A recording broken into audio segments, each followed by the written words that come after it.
Now our lecture today is cystic lesion of the jaws. In this lecture, we are going to discuss the following topics: definition of cystic lesion, parts of cystic lesion, classification of cystic lesion, pathogenesis, clinical and radiological features, and diagnosis of the cystic lesion of the jaws. By definition, cystic lesion of the jaws can be defined as a hollow pathological cavity, contains fluid or semi-fluid materials, sometimes gaseous materials, and lined with epithelial lining. This is the epithelial lining and covered with connective tissue capsule. So the parts of the cystic lesion of the jaws: lumen, which is filled with or contains fluid or semi-fluid materials, lined with epithelial lining, and also covered by connective tissue capsule. Actually, the lining of the cystic lesion is very important. The importance of this lining is coming from that most of the classification of the cystic lesion depends on the epithelial lining. So if the epithelial lining or epithelial tissue of the cystic lesion is associated with tissue that is related to the tooth formation or tooth development, in this case, we can say that this cystic lesion is of odontogenic origin or related to the tooth. So the tissue that most commonly related to the tooth formation or tooth development and the cystic lesion might be arise from this tissue.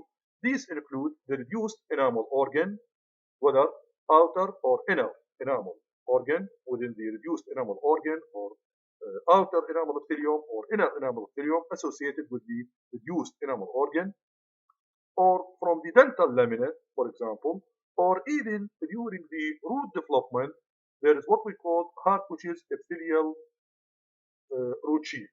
So sometimes after root completion, there is some cells, epithelial cells, which is called epithelial rest of molasses. Under certain circumstances, these epithelial cells, I mean epithelial rest of molasses, undergo proliferation due to certain stimulation, infection, or sometimes inflammation. So for this reason, due to proliferation of epithelial rest of molasses, this may lead to the development of cystic lesion. So in this case, this cystic lesion, since the origin of the epithelial lining associated with the tooth development, so in this case we can say that this cyst is related or odontogenic in origin.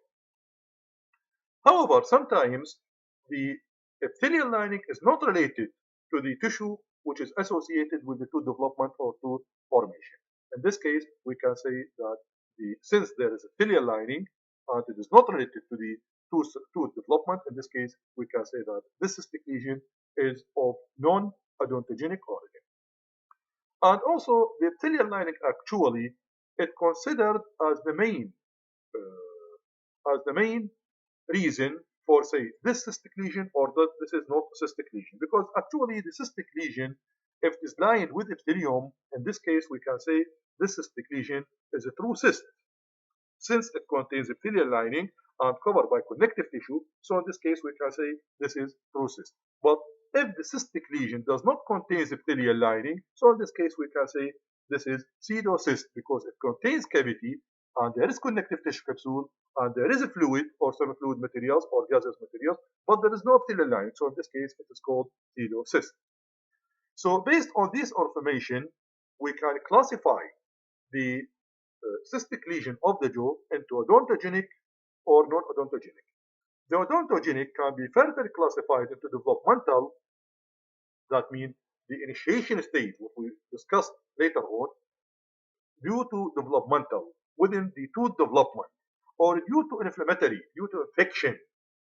So this will lead to the what we call initiation, or what we call due to inflammation. For example, inflammatory, that means there is inflammation or infection. And this stimulates the epithelial tissue of, or which is related to the tooth structure, stimulation of these epithelial cells. This will lead to the, or this cause formation of the odontogenic cyst. So odontogenic or non-odontogenic, odontogenic of developmental origin or inflammatory.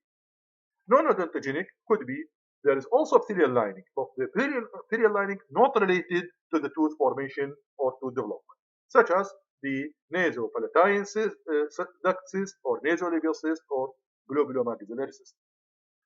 Another classification, actually, we can say, as I mentioned before, the classification based on the presence or absence of the epithelial lining into true cyst, which contains epithelial, which contains epithelial lining, or pseudocyst, which does not contain epithelial lining, such as simple bone cyst or aneurysmal bone cyst. Actually, this classification of the cystic lesion of the jaws, that means intraosseous, within bone of the jaws, I mean the maxilla and the mandible. In the oral and peroral region, there is soft tissue and bone. Sometimes cystic lesion may develop within the soft tissue. So in this case, we can say this is soft tissue cyst. For example, ranular or mucosal. These are soft tissue or soft tissue cyst. While what we discuss now, this is cystic lesion of the jaws. The pathogenesis, in general, there are two stages for the cystic formation: initiation and enlargement or expansion. In case of initiation, it is different. Actually, this stage is different among the different type of the cystic lesion of the jaws. That means the development or the formation of the periapical cyst is different from that of the what we call keratocyst or dentigerous cyst or eruption cyst. So initiation is different from one cyst to another. While in case of enlargement or expansion, it is similar among the cystic lesion of the jaws. So for example, here we can see this is the initiation stage of the inflammatory cyst. For example, periapical cyst or radicular cyst, or what we call even residual cyst, because residual, that means after tooth extraction, the cyst remains within the jaw, and this is called residual cyst. So here, due to infection, I mean pulp infection, the infection spread to the periapical tissue. And since there is defense mechanism, this will lead to the formation of periapical granuloma. But due to chronic infection and stimulation of the epithelial rest of molasses here within the root, this will lead to proliferation, increase the rate of proliferation of epithelial rest of molasses. So the central region of the periapical granuloma, since it becomes away from the blood vessel, it undergoes necrosis, and this will lead to cavity, and subsequently it will lead to periapical or radicular cyst. So this cyst, periapical cyst or radicular cyst, occurs due to infection, due to inflammation. For this reason, it is called inflammatory. While in case of keratocyst or dentigerous cyst or eruption cyst, these cystic lesions can be developed not due to infection or inflammation. So for this reason, they are said developmental. That means within development of the tooth, the cystic lesion can be developed. In case of enlargement, actually, as I said before, this stage could be similar between or among all of the cystic lesion of the jaw. But there are different theories explain the enlargement or expansion of the cystic lesion.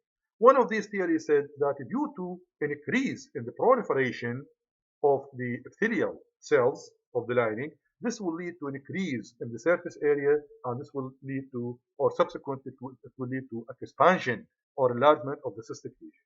Other theories said that it is due to an increase in the intracystic pressure, due to an increase or hydrostatic pressure, an increase of fluid or material within the cystic lesion.